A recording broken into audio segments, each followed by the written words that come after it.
sungai yang menyimpan rahasia zaman, di gurun yang sunyi, di mana angin membawa bisikan masa lampau, para peneliti menemukan gulungan papirus yang tidak pernah tercatat dalam sejarah resmi Mesir.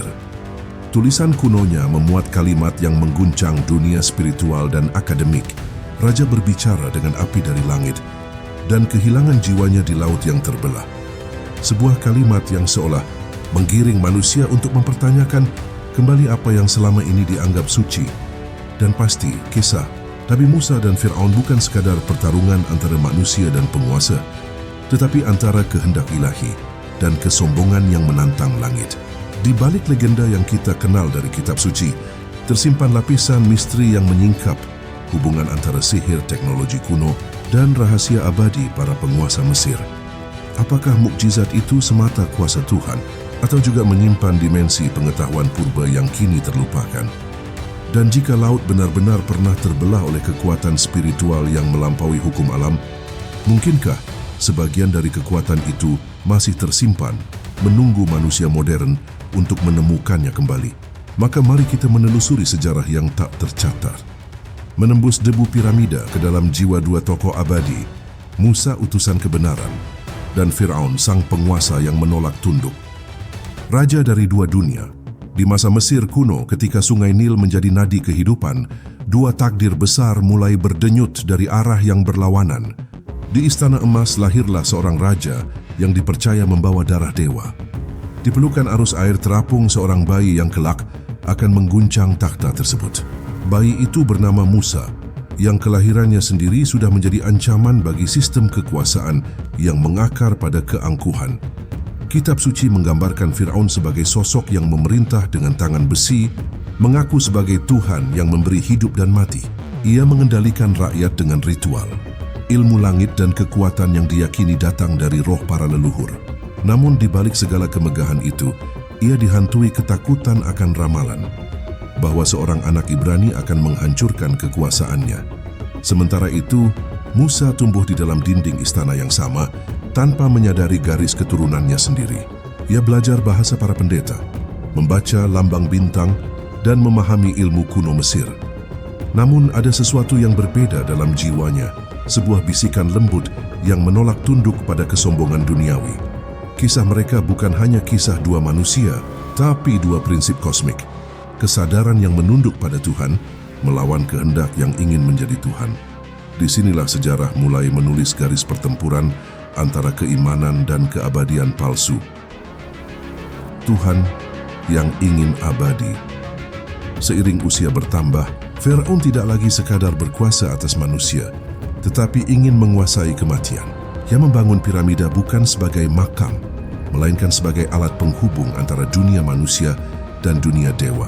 Dalam ritual-ritual rahasia, ia memanggil entitas yang disebut penjaga gerbang cahaya, memohon keabadian dalam wujud daging dan darah. Dalam beberapa papirus terlarang yang ditemukan di bawah kuil Abydos, tertulis tentang percobaan spiritual berdarah. Para pendeta mempersembahkan nyawa manusia untuk menstabilkan energi langit. Disinilah kesombongan mencapai puncaknya. Manusia meniru mukjizat, bukan untuk menyembah Tuhan, tetapi untuk menandinginya. Dan di saat itulah Musa kembali. Ia tidak datang dengan pasukan, melainkan dengan peringatan.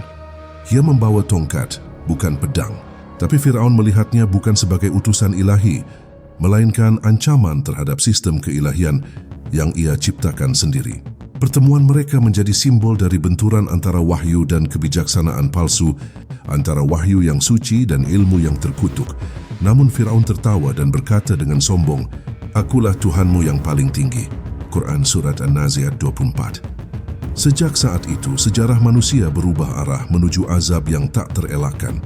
Mesin keilahian Fir'aun. Ada teori kuno yang mengatakan bahwa piramida bukanlah sekadar makam, melainkan mesin spiritual yang mampu menghubungkan jiwa manusia dengan kekuatan kosmik. Batu-batunya disusun dengan presisi bintang Sirius, bintang yang oleh pendeta Mesir dianggap sebagai pintu antara langit dan bumi. Fir'aun percaya, jika ia dapat menguasai rahasia cahaya itu, maka ia akan mampu menantang bahkan perintah Tuhan. Maka dimulailah proyek yang disebut proses keilahian. Para pendeta menggabungkan mantra, frekuensi suara, dan logam langka dari meteorit untuk menciptakan resonansi yang dapat mengubah realitas. Mereka menyebutnya sihir yang membentuk dunia. Sebuah sistem yang konon bisa memanggil hujan, mengubah air menjadi darah, bahkan mematikan kehidupan hanya dengan suara. Namun Musa datang membawa tongkat yang tidak bersumber dari teknologi, tapi dari kekuatan ilahi. Ketika tongkat itu berubah menjadi ular dan menelan segala sihir para pendeta, seluruh piramida bergetar. Itu bukan sekadar adu kekuatan, itu adalah benturan dua sumber energi tertua di bumi, cahaya ilahi melawan cahaya tiruan. Para pendeta ketakutan, tapi Firaun menolak tunduk. Ia berkata, ini hanyalah sihir yang lebih besar. Ia tidak tahu bahwa pada saat itu, mesin keabadiannya sendiri mulai retak, dan Mesir mulai kehilangan perlindungan spiritual yang selama ini menjaga mereka dari kehancuran. Laut yang membelah jiwa. Ketika Nabi Musa membawa kaumnya keluar dari Mesir, itu bukan sekadar pelarian fisik, itu adalah perpindahan dimensi spiritual. Laut yang terbelah bukan hanya air yang berpihak, tapi realitas yang taat pada kehendak Sang Pencipta. Dan di tengah keajaiban itu, Firaun mengejar mereka, masih yakin bahwa kekuatan Mesir tak akan terkalahkan. Namun laut mengenal perintah yang lebih tinggi daripada kehendak manusia. Ketika Musa dan pengikutnya menyeberang, dinding air berdiri kokoh bagai tembok kristal biru. Tapi ketika Firaun masuk, batas antara dunia nyata dan akhirat terbuka. Suara guru terdengar, dan laut menelan segalanya.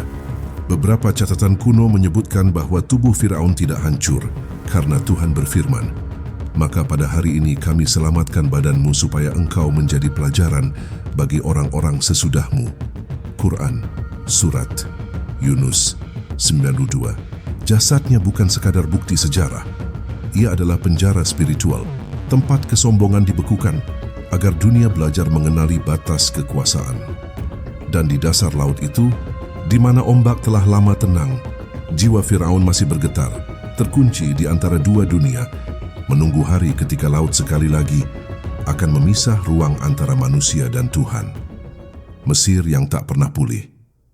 Setelah tenggelamnya Firaun, Mesir berubah selamanya. Sungai Nil kehilangan kemuliaannya. Tanah menjadi kering, dan kuil-kuil besar mulai ditinggalkan. Para pendeta kehilangan kemampuan membaca bintang, dan bahasa para dewa menghilang dari bumi. Mereka menyebut masa itu sebagai keheningan dewa.